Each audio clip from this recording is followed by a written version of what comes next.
section where, well, chaos did break loose. Yeah, I mean, it wasn't that.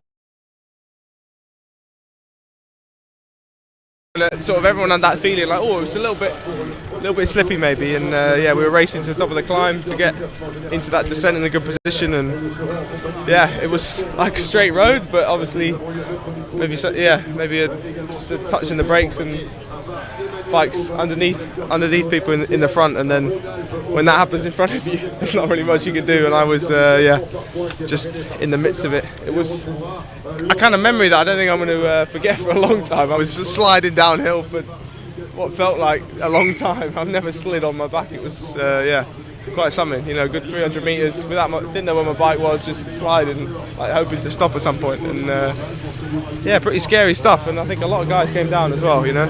So yeah, I hope everyone's all right, and yeah, I think it was the right decision. I think it was just with the amount of people that came down to just call it, neutralise it. Yeah, there was, I don't know what the situation was with some guys, but yeah, it was not so good. What speed were you doing at that point, Fred? And also, what percentage of the peloton do you think crashed?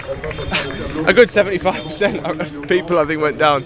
I don't know what it was, maybe 60k, 70k an hour, and I was, yeah, like I said, I was just sliding on my back for ages and ages.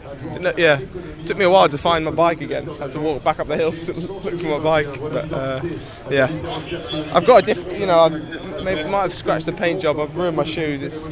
I'm okay. I'm just a bit gutted about the kit. You need a new pair of socks. And just finally, Fred, is it one of those where the day started dry and it looked as though it might be dry at the finish as well, so you don't really take precautions in the sense you have your normal tyre pressure, you have your normal tyres? Yeah, I think that might have played a factor, you know. I think I went a bit lower, but I wouldn't say I went for wet pressure. I probably was in the middle of wet and dry, and I think on them roads it was probably better to have wet pressure. So yeah. Cheers, mate.